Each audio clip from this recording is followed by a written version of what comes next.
Hi everybody. So I'm going to get started because I know Kiran is of a similar ilk to me, and we like to start on time and finish on time. And people are continuing to join, but I just really like to welcome everyone to the webinar and thank my friend and colleague Kiran Saluja for presenting today. And the reason we're holding this webinar is really a celebration of Kiran's lifetime achievement, and she has won the Chia Lifetime Achievement Award for 2022, and we always have our recipient give a webinar, which is a nice excuse to be able to publicize Kiran's work as well. So congratulations, Kiran. We hope you have many years still doing your work there. This is by no means a retirement award, but a few people keep asking me that, but it's certainly an award to recognize those of you who've been in the community and working for your whole lives and devoted everything you've got to breastfeeding and moms and babies and nutrition. So Kiran certainly falls into that category. So just to give her a little bit of an introduction, Kiran is the Executive Director of the PHFE WIC program, which is the largest local WIC agency in the country and serves about 180,000 participants every month in Los Angeles, Orange and San Bernardino counties in California. WIC services are provided by over 500 plus staff working at 43 different WIC sites. Kiran is a registered dietitian. She got her master's in public health from the UCLA School of Public Health and also holds master's and bachelor's degree from the University of Delhi in India.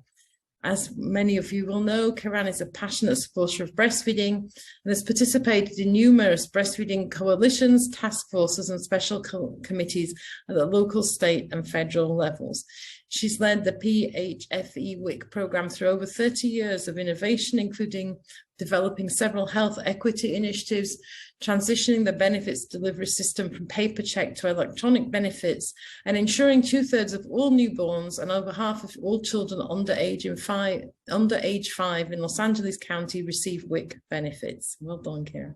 She currently serves on the Los Angeles County Food Equity Roundtable. She's also spoken at national, state, and local conferences about WIC, breastfeeding and nutrition education, including the US Congress in 2010 and the Institute of Medicine in 2011. Kiran is a fierce WIC advocate, and for her, WIC is not a profession, it is a vocation, as I know well. And I am very proud to count Kiran among one of my friends. So please, Kiran, we'll let you take it from here. Thank you. Thank you, Anne. It's a little overwhelming to hear all this about you. I feel like I should be dead when you say these things. But I'm so delighted. I'm very so happy. I'm so proud, and I'm also very humbled by this lovely award. Thank you so much, Anne. And thank you to Cheer for this wonderful opportunity. And I love the fact that so many of you are from the WIC program. I feel like I'm right at home, so I'm not going to be nervous, right? And without further ado, is it okay if I just dive into my slides and share my screen? Absolutely. Okay, great. So here are the slides that we're going to look at. So I'm going to share, and it's like here. And then one thing I have to do before I start is share sound, because I'm going to show you a teeny tiny video. So share sound. Here we go. I think it's on. All right, so you can see my slide. Yes? Yeah. Yeah, excellent. Thank you for this opportunity. I love talking. I'm sorry? We can see you and we can hear you. Excellent, and the slide. All right. So I would like, I want to really be honest and say that I will talk about WIC at any time, any space, anywhere, any planet. In fact, I get accused by my husband of talking about WIC in my sleep. And then talking about breastfeeding and WIC is sort of my passion. And I just love this opportunity to come and talk to you about making exclusive breastfeeding a reality, one mom at a time. And boy, do we have a challenge. So I'm going to acknowledge that right up front. But I want to start off with something that I read in the newspaper at the beginning of this year. And it is an op-ed by somebody called Nicholas Kristof, who writes opinion pieces in the New York Times. So on January 21st, I read this piece, and it really struck a chord with me, and I saved it. And Nicholas Kristof was writing about saving lives in Somalia, which is again in the news today because of how many people and children have died in Somalia because of malnutrition. And it's just terribly sad. What he wrote about was what we know about how to save kids' lives. And he wrote that at UNICEF in the 1980s and 90s, an American executive director named James Grant, for my money, the most important UN official in history, oversaw an effort that slashed death rates in the developing world and saved perhaps 25 million lives. If we built statues of heroes based on their impact on the world, busts of James Grant would adorn every square. And if you don't know who James Grant is, then you're really in for a treat, because among the many, many incredible life-saving interventions, James Grant was a huge promoter and supporter of breastfeeding. And he said that breastfeeding is really what could save at least 10,000 Somalian, well, he didn't say this, but Christoph says this, 10,000 Somalian children could be saved with optimal breastfeeding. So I want you to definitely Google James Grant later. But today, I'm going to talk about WIC. And I will give you a James Grant gem a little bit later, which those of you in the breastfeeding world, and all of you are there, probably know pretty well. So let me tell you about this program that I came to in 1984. And I fell in love with it, and I've stayed since then. So just in case you're doing the math, I'll do it for you. It's been 38 and a half years. Yep, I'm still here, still loving it. I'm still not planning to go anywhere, but at least a few more years. For those of you who work in WIC, I know you know that it's been pretty incredible to experience the change that has happened in the WIC program from when it was started in 1975 until today. It has really been a metamorphosis, because in the 1975, when it was started, one of the goals for the WIC program was to ensure that babies would get a standard iron fortified formula. And breastfeeding sort of wasn't on the horizon, but look at where we are now. We have become the premier breastfeeding promotion, support, and advocacy program. And that's why I use the word metamorphose, because it truly is so different from where we started. Many of the goals are the same, but where the breastfeeding space is concerned, I really want to state that WIC is the only federally funded program that has this mandate to promote breastfeeding and support breastfeeding and advocate for breastfeeding, and that has solid dollars behind it. Millions, $60, $90 million for pure counseling. Every WIC agency has to spend a specific amount of money, and right now it's in the high 40s for every pregnant and breastfeeding woman in the program. That's our mandate. That's the minimum amount. Many of us spend a lot more, but isn't that amazing that we have this great support for breastfeeding in WIC, and it's having results. So a little bit about me, and it's already been talked about. I work with the PHFE WIC program, and it is a program of Heluna Health. Heluna Health is a huge leader in the public health space, and they provide direct services to programs like mine, but also fiscal sponsorship for over 500 public health programs throughout the country, not just in Southern California. And I am just really thrilled that they have been able to support us and receive our grant and be there for us for all these years that I have been in WIC and even before that. And mentioned this a little bit, we've been serving WIC families in the Southern California region for 45 years. And currently we are serving 180,000 families every month. And that makes us the largest local agency in the world. Yeah, right, in the world. We're actually bigger than a lot of states. I think there's 4 states bigger than us, of course, California, New York, Texas, and Florida. And I think that's it, unless I haven't looked lately. We provide services, and I'll name some cities for you that you might be familiar with, from Santa Monica all the way down to Long Beach. We are in Pomona, all the way through the San Gabriel Valley, up to Hollywood, and we go all the way down to Orange County. Yes, there are 4 people in Orange County. I'm just really so proud of my entire staff of over 550 who work in the WIC program in various capacities. And the work that is done that I'm going to speak of today really comes out of two of the departments, but everybody is doing that actual work. The projects come out of the Breastfeeding Services Department and the Health Equity Department. But again, everyone is involved in making these ideas and dreams and aspirations a reality because of the work they do on the ground. And honestly, I have to say this as a disclaimer, I just get to speak about this. I am so privileged that there are such smart people I work with who come up with the concept, who then execute, and really the blood, sweat, and tears is all theirs. So that's my disclaimer. And what am I going to talk about today? I'm going to talk about 3 programs that I am so incredibly proud of. These initiatives are the Red Alert Baby Protocol, the Cinemoms Support Program, and the Employee Perinatal Support Program. I'm going to say this at the end, but I want to say this at the beginning.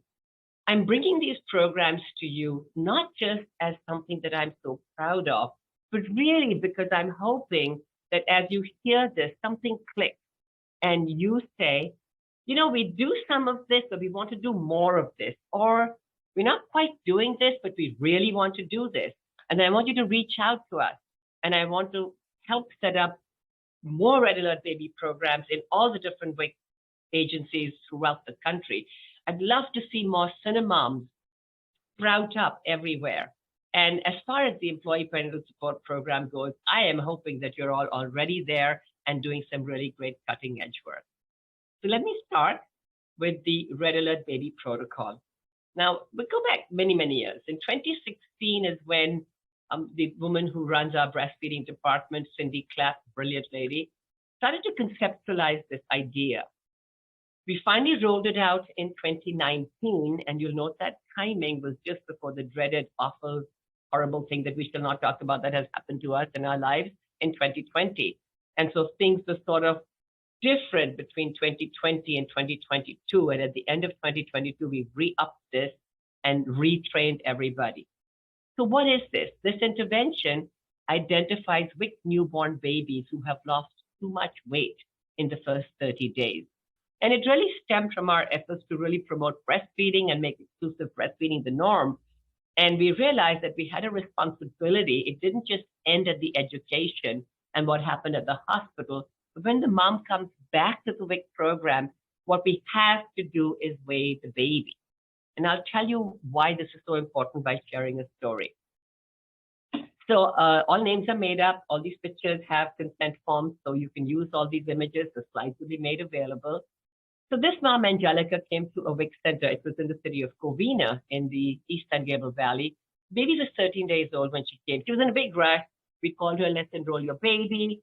And she said, I'm going to pick up my 5-year-old. And then they said, we're going to have to weigh the baby. She was just like, okay, just hurry up, whatever you're doing. But when we weighed the baby, the peer counselor noticed that this baby had lost a lot of weight. It had lost 1 pound and 2 ounces, and at 13 days, that was 14% of their birth weight. Mother was concerned, but she said, oh, don't worry, I have a checkup for David in 2 weeks, and I'll just take him there. Well, they persisted and took her in. We had an LC on site that day, and the LC said, okay, let's just feed the baby, and mom fed the baby, and it looked like the baby was eating, but after 15 minutes, there had been no milk transfer. So further conversation, and mom said, yeah, since I had my daughter, I had reconstructive breast surgery. Well, hello, ching, ching, ching. Everybody understood what was going on at that point. Mom said, I breastfed before. I don't understand this. I'm doing exactly the same thing. Well, because the baby didn't look at all well, we strongly suggest that she go straight to the urgent care. She went to ER in the city of Covina. And from there, they took the baby immediately to the Children's Hospital of Los Angeles, which is in Hollywood, which is a clear 45-mile drive across town. And that's how serious the situation was. The good news is that about a week, 10 days later, Mama came back to WIC and she brought, I don't know what she got for the staff, but she got some treats for the staff. And she said, David has gained 13 ounces. I am so thankful. She was emotional. I don't believe only she cried. I think everybody cried that day at the WIC Center. She said, I can't imagine what would have happened if I had waited until his doctor's appointment, or if I had not come into the WIC program that day. And then she said something that was so profound. She said, I can't believe this happened to me. I'm a good mom. And I know if this can happen to me, it can happen to anyone. Thank you for saving him. I tell you this story because what the protocol does is probably a little bit more that might be happening at all the WIC centers, which is that we weigh every newborn baby that walks in the door under 30 days old. And we don't have a lot of walk-ins these days, but we talk to the mom and we're asking her about a recent weight. So we weigh the baby routinely, and then the first thing we do is we determine and assess the percent weight loss. Now, it's a complex chart to look at, but if you just break it down, and I'm only showing you a little piece of it. On the one side, it tells you about birth weight. So if the baby was born at 5 pounds, if you go down, it goes to 6 pounds. And if you go on the other side, and like I said, there's a lower part of the chart, 8 pounds, 9 pounds. So you've got exactly what the birth weight might be. And then we take the weight, and then they look at this chart and they assess how the baby is doing. Is the baby fine? No problem. But if the weight has slipped, where is the baby? Is it a 5%, 7%, or 10%? And we start worrying about those who have lost the 10%. We use a very simple schemata, just like the red light. Green is go, everything's normal. Yellow is slow down, let's monitor, let's keep the baby out of the red zone. And the red alert baby is the weight loss since birth is too high. We need a plan today to get your baby back to get in for a weight check, and we need to do something like supplementation. So this is actually the tool that we use. It looks really busy. It is a little busy, but when you learn how to use it, it isn't really that hard. So the top part tells you the age of the baby because it varies. So from birth to 9 days, what are we looking at? And then you look at it going down. Is it less than 7%? Then it's not a problem. Is it 7 to 9%? Well, now you're in the yellow zone, and what the caregiver needs to know is right there on the slide. And if it's 10% or more, it is too high. We need to let the caregiver know what's going on, what are the next steps. And I'm going to go into that right now. And then what happens if it's 10 to 13 days? What happens at 2 weeks or more? So it's like I said, it's a lot of information, but once the staff is trained how to use it, they're able to really succeed and do it really well. So I've taken out that little bottom part of that handout, and I'm going to just share this with you. So a red alert baby is a baby that lost too much weight, and the baby needs a plan today to gain weight, and they need a physician referral. So birth to 9 days, a red alert baby has lost 10% or more of their birth weight. Between 10 to 13 days, it's a 5% weight loss, and 2 weeks or more, they're not yet back to birth weight. That worries us. So what are the parts of this protocol? You've got to identify a red alert baby with the weighing and then measuring against these charts. And then you have to inform and educate the caregiver about what's going on. Moms need to know, dads need to know, if it's grandparents coming in, whoever it is needs to know. And then we refer to our own LC, we refer to the healthcare provider, we document, and then we do a follow-up. So let me kind of walk you through this a little bit. With the education piece of it, this became a little controversial, and it might be in this audience, so I'm going to do a disclaimer again. We have to feed the baby. We have to feed the baby, feed the baby, feed the baby, because that is what is going to be the most important thing right now. And so some of our moms, a lot of our moms really are exclusive breastfeeders. And if they have pumped breast milk, we tell them to supplement with pumped breast milk. Otherwise, we give them at least a can of formula, and we tell them to offer the baby, if they're up to 3 days old, 1 to 3 ounces of the supplement, breast milk or formula, every 2 to 3 hours. And babies are 4 days and older, then it's 2 ounces every 2 to 3 hours. Breastfeeding mothers are always encouraged to breastfeed the baby first and then give the recommended supplementation. We explain the plan is very temporary. If you're going to use it till the baby gets into the healthcare provider, the LC is going to be talking to you and following up with you. at which time we can modify the supplementation plan. So real important, let's feed this baby. We help the mom protect her milk supply. We offer her the pump. We actually give her the pump. We discuss the pumping plan. And again, the referral to our lactation consultant, so we can really help her achieve her breastfeeding goal during this process. We have some wonderful, simple handouts. The nutritionist first looked at this, and they kind of go over the weight gain plan for the baby. The handout talks about continue to breastfeed, supplement each feed, just like what I've said. And then the amounts that I told you are written in on there. And if it's not a breastfed baby, because we have identified a few bottle-fed babies who were red alert babies, then we talk a little bit about what they might do, because obviously there's something going on if the mother is feeding, but the baby is not gaining weight, feeding formula there. And then we have a weight gain plan for the baby where we kind of talk about how to make an appointment for a weight check. Doesn't matter if your well baby checkup is in 2 weeks. You need to go in right away. If you're not able to make an appointment, then you call the nurse advice line phone number on an insurance card. If you don't have insurance or no one's answering the phone, or if it's a Friday evening, as happens often, go to urgent care. Go to the emergency room. And we have a phone number that is a text number that we receive a lot of information in, 91997.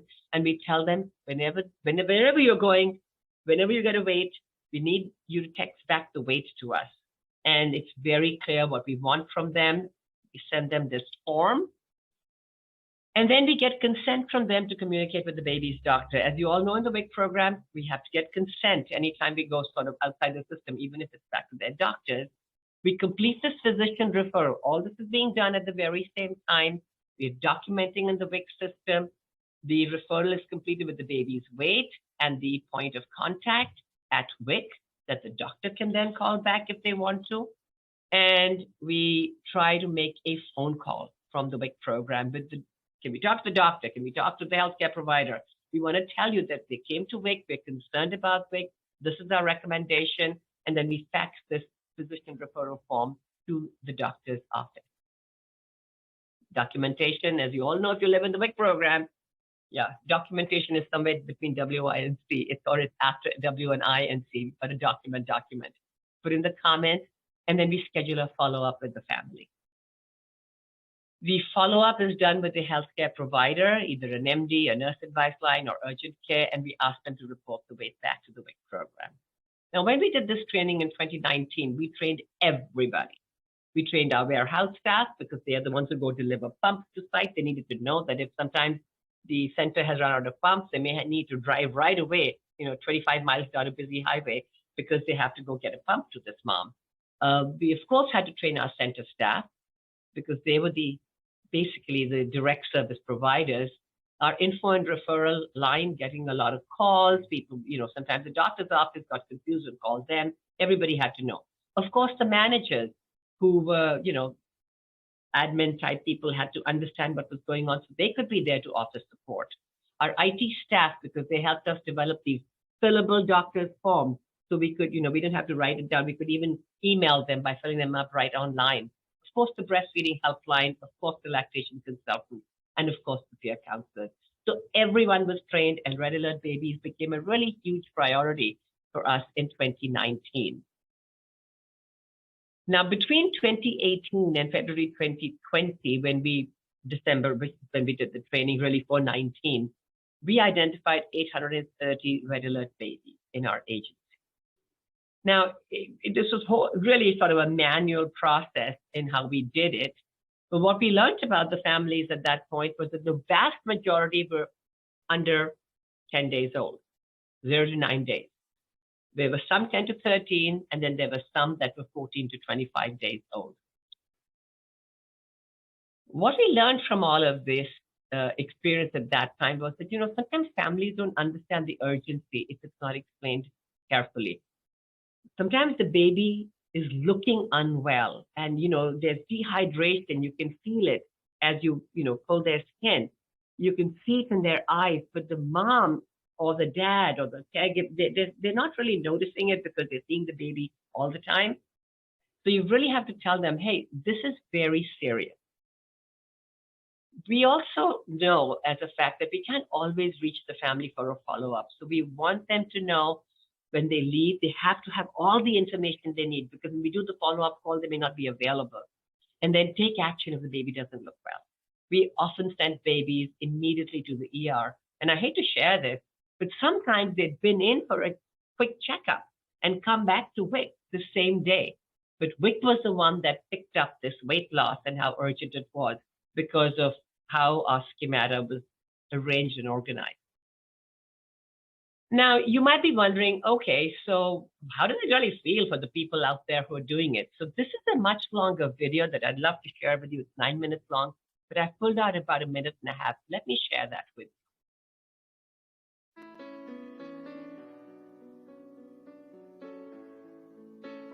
I think my most memorable experience with red alert babies is when I had a mom who we did find it was a red alert baby. I gave her a lot of tips on how much milk she should be pumping and that we did have to give some formula. But the great thing was after I did the follow-up with her in 1 or 2 days, she was so excited because her baby gained weight. And she told me that now she's able to go back to exclusively breastfeeding. So the tips I gave her were really helpful, and I felt good about it because she felt good about it. I feel comfortable. I've learned to get comfortable because, of course, at first it was very challenging. Like, oh my gosh, this is a baby who's in trouble somehow, and I don't want to be giving the mommy maybe the wrong information or not the right support. But, of course, with proper training and everything and learning to get comfortable, and of course, we have to be uncomfortable to get comfortable. And having the support behind me, the LCs that help train me and the support team, of course, I'm very comfortable now calling the mom, getting in touch with doctors, sometimes even speaking to nurses. I've had cases where even the mom one time caught me off guard where she called me, hey, Jessica, can I call you? And I'm like, sure. I was available. She called me and I have the doctor on the line. Can I put her on three-way? And I was like, of course. So the doctor was on the line and she was put on the call with me. And she's like, hi, I see you're working with so-and-so. And she shared the plan that you're working with her. And I was like, yeah. So I reiterated what we were working with, how the plan of care was to help the baby gain weight. And the doctor was like, I love it. And she was also an advocate for breastfeeding. So it worked out great. And the mom felt very supported. So it was a great teamwork. So that was also something that felt great. So I'm very comfortable. I'm comfortable with what I do. And I can say I don't like having red alerts because I don't like having babies in trouble, but I do feel comfortable working with red alert babies. I hope you enjoyed that, and it just makes me so proud when I hear and it's just amazing the work that's being done. So you might be wondering, what the heck did you do during COVID? Because yes, we were closed. We closed our doors March the 16th, 2020. Can you believe we all lived through that nightmare? I mean, wow. There was so much misinformation about breastfeeding that was happening. We had moms who had COVID who were calling us and they're saying, they've taken my baby away. I don't know what to do. So when I look back, I'm like, did that really happen? And it did. It really happened. So what did we do at that time for red alert babies? Well, you know what? We sent a lot of breast pump and we sent scales. We used something called the Greater Goods infant scale that was, probably a little bit cheaper than we could use.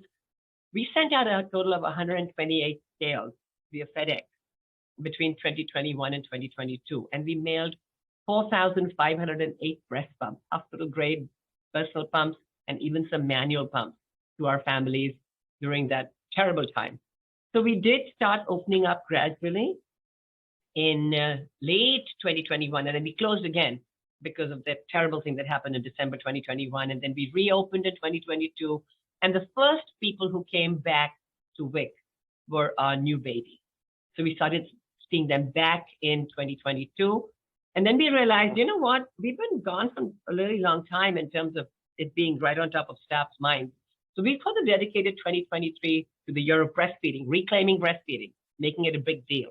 And we started with the red alert training in January of 2023.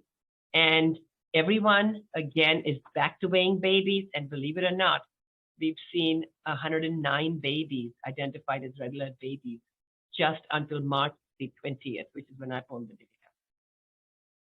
I hope this was informational, good information for you, and it's something that you can use. And I'm going to change gears right now, and I'm going to move on to the next wonderful initiative that I want to talk about by saying that, we really have to be the safety net with red alert babies.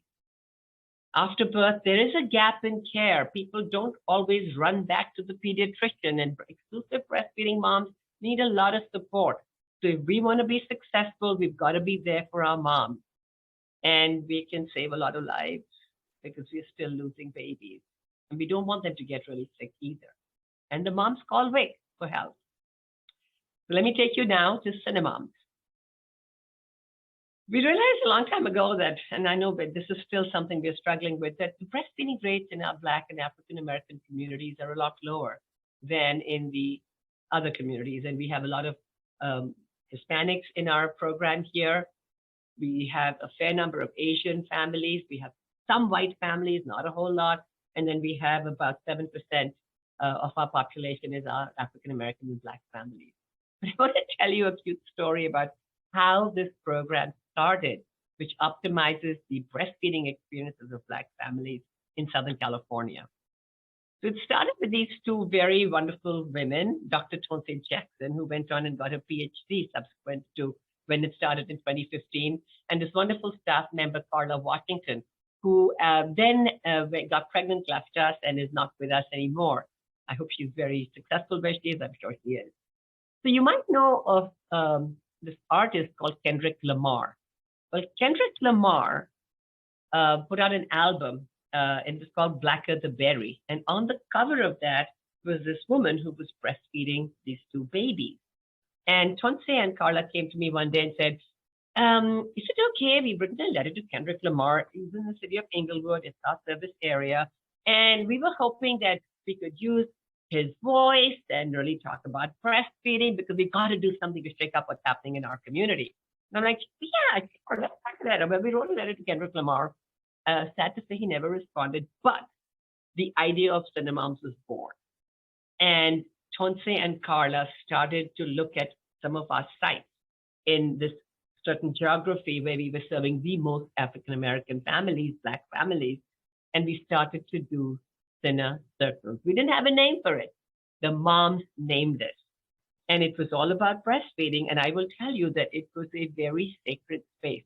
In fact, they specifically said to me, they said, we want this to be a place where our families are very comfortable as we start off, because we want to reach back into our history and really explore some painful parts of our history as to why breastfeeding is not happening. And we don't want anybody there who is not part of this experience. And so they said, you can join us, but not in the first several months. And it was a very sacred space. Women were invited, they came, it was in person. And from what I understand, there were tears, people recounted histories, they talked about their grandmothers and the stories they'd heard. And that's what started this very amazing, comfortable movement, which really amplifies the voices and stories of our Black and African American families. And I'm going to start with one. This is Kilmisha's breastfeeding story. Breastfeeding is natural, but that doesn't mean it comes naturally. How wise is that, isn't it? Cinemoms taught me the basics of breastfeeding and supported me along the way. They've offered support, they've held space for me prenatally and after the baby came home. I am now a generational curse breaker in my family, and I'm thankful for my village Cinemoms. Thank you. What is the mission of Cinemoms? It is to create a cultural space that promotes empowerment and self-transformation for Black African American women. We come together to share and advocate for breastfeeding, chest feeding, parenting, and health for the entire life force. So Cinemoms is a breastfeeding and parenthood brand located in LA. We've actually got a trademark now for Cinemoms, and we offer virtual and in-person support to Black and African American birthers and families. So 7 years after the program started as specifically for breastfeeding families, we've really made it a lot larger space where parenting families come in, because we have some very drastic and brand new news just continues to endorse this terrible statistic that Black women die at childbirth at a much higher rate than anybody else in the population. And we are still losing Black babies, infants, at a much higher rate. So the space we've created is not just for breastfeeding anymore, but it goes beyond. But the amount of breastfeeding work that's happening here is phenomenal. Our cinemoms are Black and African American WIC families and non-WIC families. And you might be saying, well, how do you do that in WIC? It's because of the ingenuity of Dr. Jackson and her team. We have worked with Kaiser to get some grant funding. We have worked with our local managed care, huge provider here called LA Care, and we've received grant funding from them so we can expand this space and pull in some non-WIC families. Anyone who wants to come is welcome. Prenatal, postpartum birthers, families with infants and children up to the age 5, and technically we support everyone that's involved in the family unit. What are the benefits of being a part of Cinemoms? So bi-monthly, now we're doing them virtually, and it's allowed us to understand that you might geographically live like 60 miles away, but you can be in this space virtually. And so we continue the virtual circles.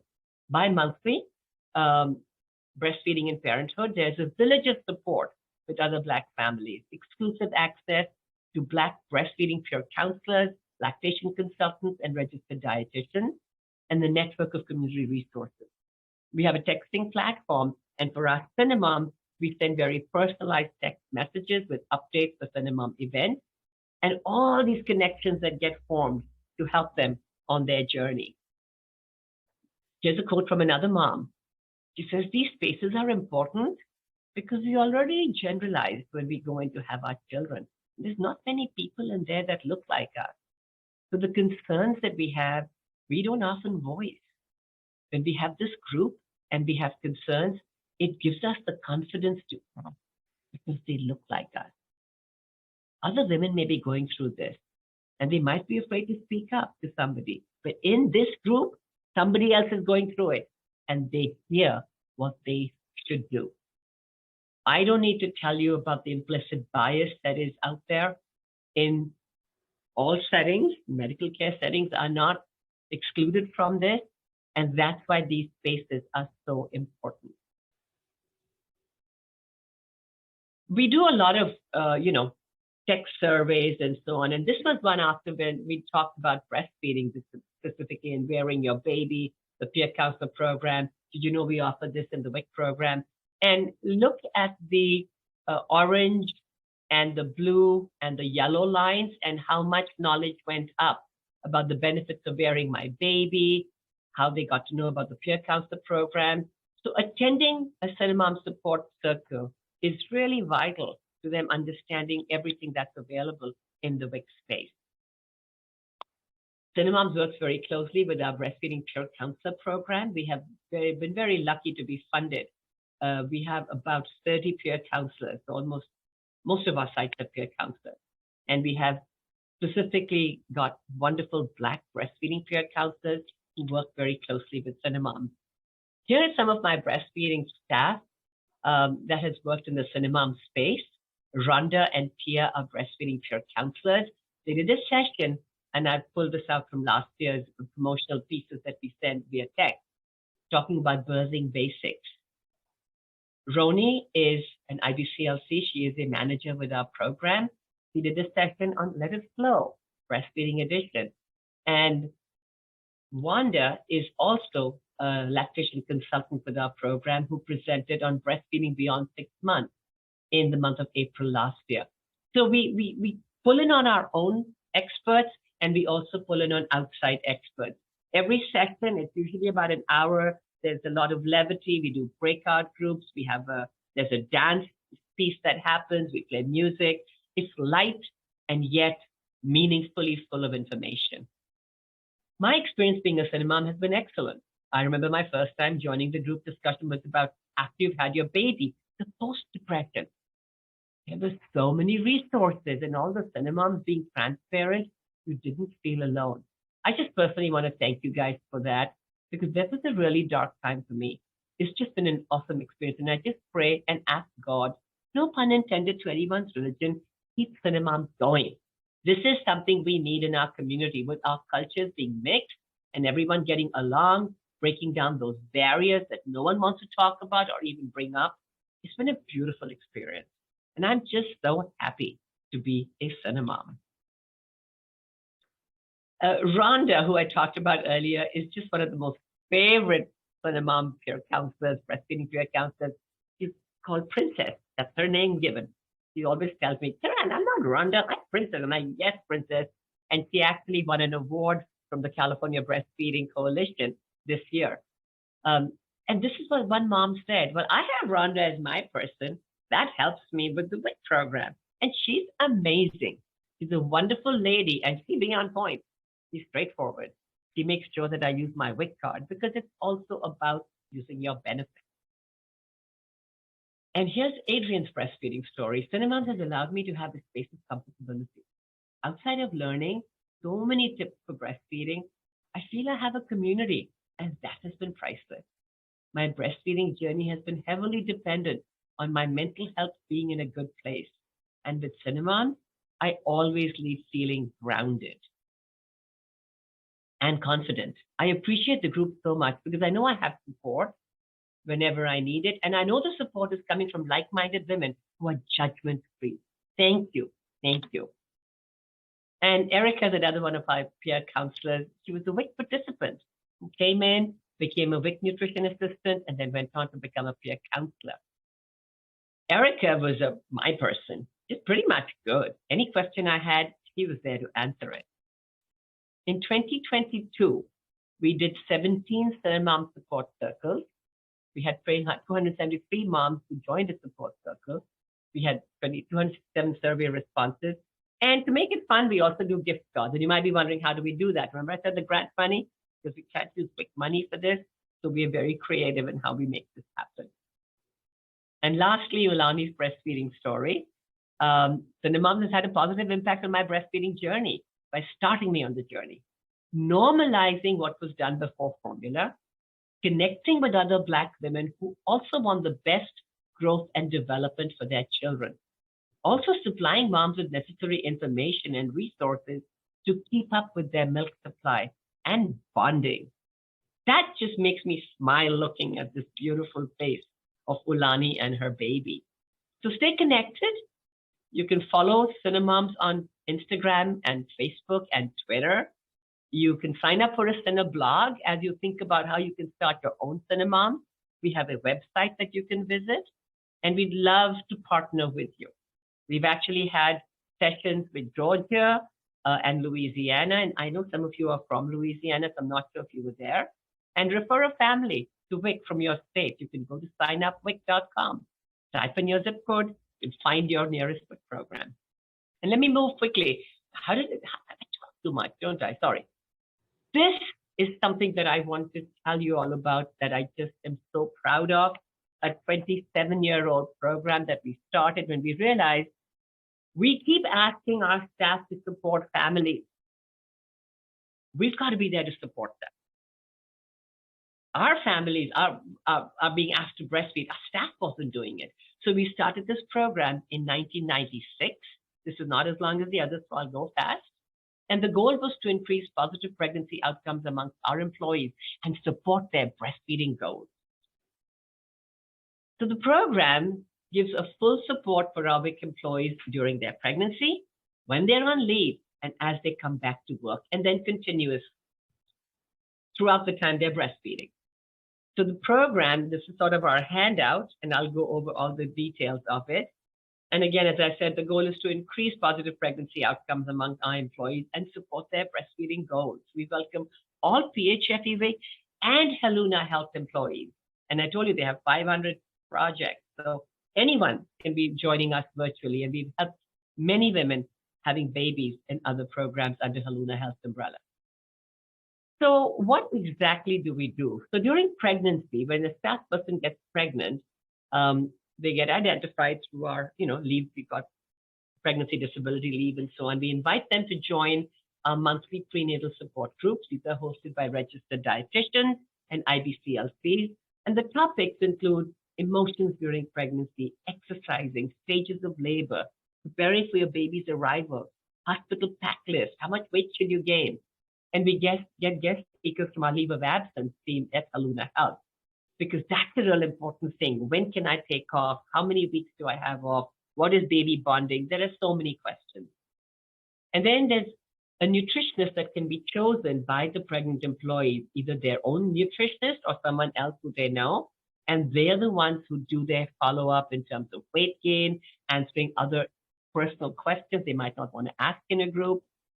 And once they've had a baby, the breastfeeding support is phenomenal. So before they go out to have a baby, they identify their coach, their breastfeeding coach. It could be amongst the lactation consultants or one of our peer counselors. It could be one of the staff that is certified lactation educator. Who is it in the team that they're very comfortable with? And this person will be the person that gets the first call from them. They can go visit them in the hospital if they have to, and they're there for support all the time and to connect them to a higher level of support if needed. And then we invite them to join our monthly breastfeeding support groups that are hosted by IBCLCs and breastfeeding experts from our breastfeeding helpline. Staff with new babies and staff nursing older children all come together in a space. They support each other, they learn from each other. It's a community of support so everyone can reach their feeding goals. And I already mentioned that they can get a lactation consultant of their choice working with the staff. I will tell you that one of my staff said to me, she was breastfeeding her 3-year-old, and she said, the only way I'm going to stop breastfeeding is if I stop going to these support groups, because I keep going and it's so fun and I want to keep breastfeeding. I'm like, you do you, okay? Whatever works for you.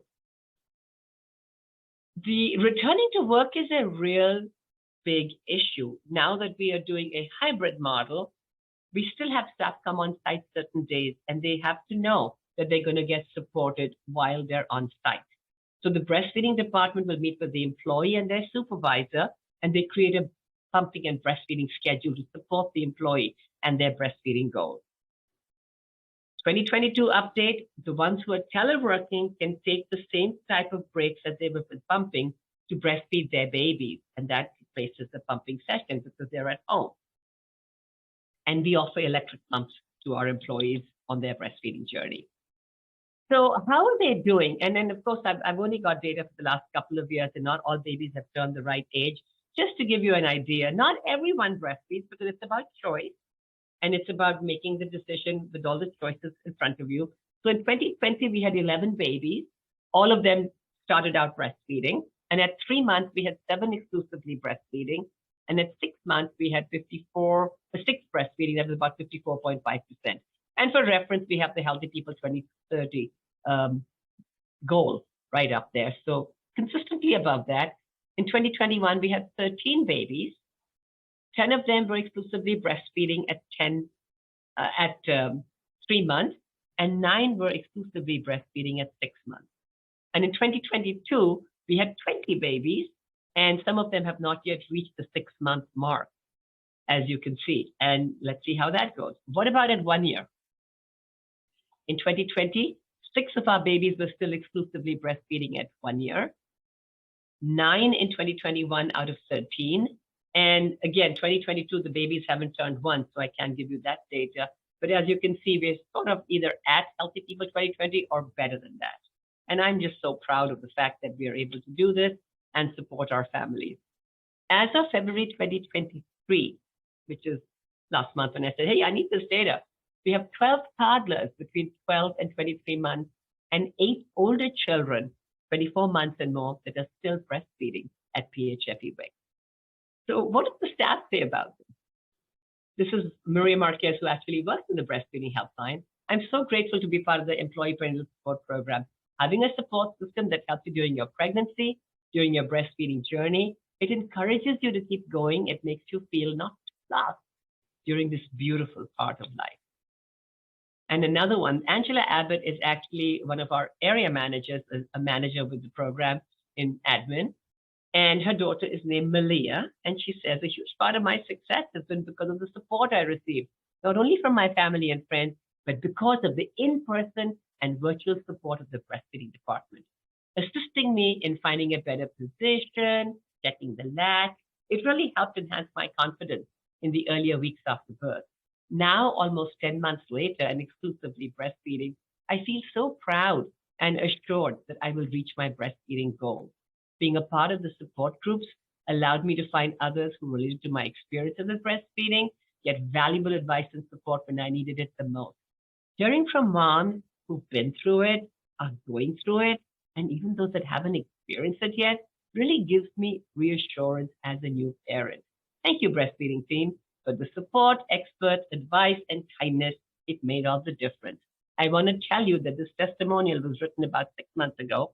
Miss Malia is now still being breastfed and is doing really well. She is absolutely adorable. And I want to kind of almost end here with this picture of what our breastfeeding support groups look like. This is the combined prenatal and breastfeeding support group in August. August was World Breastfeeding Month, and staff all showed their babies. I want to tell you that the support is reaching out to our families and also to friends who can call the helpline. I have 23-year-old grandsons, twin grandsons, that my daughter is still breastfeeding because of the support that she got from my WIC program and my helpline. And these little boys are now talking, and they are, of course, adorable, and they call breastfeeding, for some strange reason, they call it Mina Mina. And they can go up to their mom, especially when they need comforting, and say, Mommy, Mina Mina. And my daughter, if she's busy, will say, not right now. And they'll say to her, a little bit. It just melts my heart. Breastfeeding and babies and moms, what is there not to love? Let me end by saying that, you know, the evolving support of breastfeeding and the WIC program is astounding and continuing. I hope that you are inspired by what you heard and you want to replicate the Red Alert Baby Protocol or the Cinemoms program, or put in an employee prenatal support program if you don't have one. Thank you so much to Belen, who put my slide deck together, Cindy Clapp for her leadership in breastfeeding, Dr. Jackson for sharing Cinemoms, and Sharon Kai for continuing the employee prenatal support program. And this is a James Grant quote that I promised I would share with you. Thank you, Kiran. Thank you so much. Thank you. We've had many wonderful comments and questions. I guess that I'm summarizing one because we don't have a lot of time, and that was just a wonderful talk. Many people have, that's okay. Many people have asked, how can they get, or can they get your resources like the Red Alert poster and all those things? How can they get that? Are they available? Information is all, yes, absolutely. My email is not in here, but the slides will be made available. They tell you how to reach out to us. Please connect with us. Let us know. I am just joyful to hear that you want this information. We will get it out to you. Everything, it's actually on our website, and we can connect you with that. So I'll get that to Alana so she can put it out. Yes. Okay. And somewhat related to that, there was quite a few people asking about the Cinemoms, if it's restricted geographically to people living in your web area, in your catchment area, or if anyone all over the country can join your Cinemoms program. It should go all over the country. It belongs all over the country. We have a Cinemoms, literally like in a box kit that we can help people start this off, and just let's just spread it all over the country. I would want 100 Cinemoms to sprout after the start. But they need to start their own groups, right? They can't all just join yours. That was the thing. Can we join your Cinemoms? But what you're saying is that you have the resources for other groups to start the Cinemoms program, right? Great. We would love to invite a couple of you to join some of our groups so you can actually see what happens, and they'll be happy to share scripts with how they started. We want to help you get this started. And related to that was one of the questions that came in on the chat that said, how did you promote Cinemoms in the beginning? It was literally with every staff person talking to every African-American Black woman who walked in and said, we're starting this. And we focused mainly, as I said at that time, on prenatal women, because it was all around breastfeeding and supporting breastfeeding. But now we've told our staff throughout the county, Orange County, LA County, when a Black woman walks in, you have to look at her and say, I need to give her every resource out there because this woman is high risk. Maternal mortality rates have to be changed. And so we refer everybody to Cinemoms. Perhaps related to that also, someone asked about whether baby behavior and infant feeding cues are part of the Red Alert program, and also how can you reduce the number of babies that fall into your Red Alert category? So, anticipatory guidance, absolutely. Baby behavior is a huge piece of what we do. There's a special We call it our GPO6. It's one of the sessions just before she leaves to have a baby. We have classes that they can take online through wicchealth.org. We do breastfeeding classes on Zoom. And depending on the stage of your pregnancy, you can come into any one of those 4 classes. Some of you might want to join. They're on our website. So you can kind of see how we do this. So we try and get the mom ready to know what to expect after she's had the baby when she wants to exclusively breastfeed. But the reality of what happens when that baby comes, if we don't really connect with her for 6-7 days after that, and if something's going wrong with the breastfeeding, like the example I gave you, this was an experienced mom. She just put it in her head that surgery could have something to do with it. I wish there was a way we could say, no more red alert babies. What we can do is prevent them, catch them, and then fix them. One question related to the childcare program from someone to the back to work program. Somebody said, based on their research, there isn't any formal statewide program in California for childcare programs to be designated or recognized as breastfeeding friendly. Do you help, or how do you help with clients or employees to find programs for childcare that are supportive of breastfeeding? That's such a good question, and I don't think I have a very complete answer for you about California.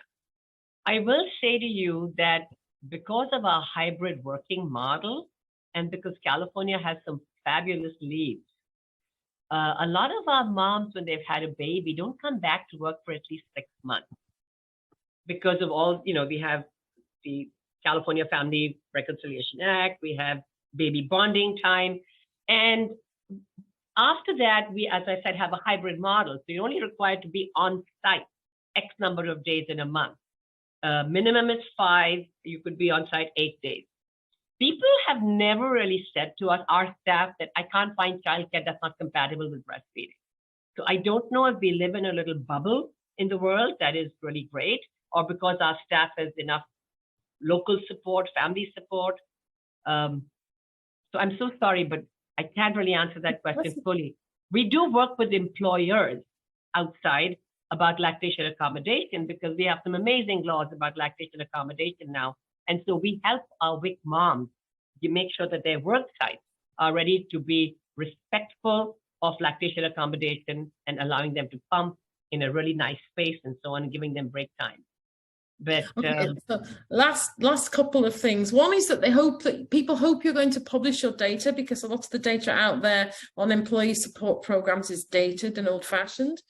And then the other one, several people asked, are these different programs you're describing, is the funding external? Where do you get, how do they get funding for those things? And I can't ask any more questions, so that will be the last question. So the red alert baby is part of WIC. It's part of our protocols. The thing that we do extra that maybe everybody doesn't do is we weigh out the newborn. But it's part of what we're doing in the WIC program. We're not really doing anything out of our scope of service, so we are very careful of that. With Cinemoms, we started with WIC funds because it was a breastfeeding support group for Black women. But then we went for outside funding as we wanted to start to do more for our families. So we just look for opportunities. We just put in for the child grant because now we want to reimagine WIC for our moms. Our Black moms don't want the traditional WIC. It was not meant for them. So we're really trying to do something totally different. A cafe au lait, absolutely, something like a breastfeeding cafe for our Black moms. We're looking for outside funding. And employee perinatal support, it's our staff supporting our staff. So we don't really have any extra funding for that because we don't really give them gift cards or anything like that. It's just a support and giving them break times at work with their supervisors. No one's frowning at them. We make do with what we've got. Thank you. Fit and shoe polish, and I should say fit and shoe polish. Yes, for sure. So guys, I hope everyone's had a chance to read the chat. We will send it to you, Kiran. I think we've actually managed to whiz through, since Kiran and I both speak so quickly, we've got through the questions. So we've got through most of them. If there's anything outstanding, you can ask, send the question to Alana, and she will try and get it to Kiran. We'll send you the chat, Kiran, so that you have so many, you can see all these wonderful comments. And obviously everyone's really enjoyed the webinar. Thank you so much. Thank you again. Congratulations on our achievement award. And Godspeed, and may you have many, many years left in the WIC program to keep doing your wonderful work. Thank you, Kiran. Thank you, everyone, for joining. Thank you, everybody. Thank you, I'm for so appreciative. I loved it. Thank you. Thank you for the offer. Thank you. Bye-bye, everybody. Bye-bye. Thank you, Bye. Alana. Bye-bye. Thank you.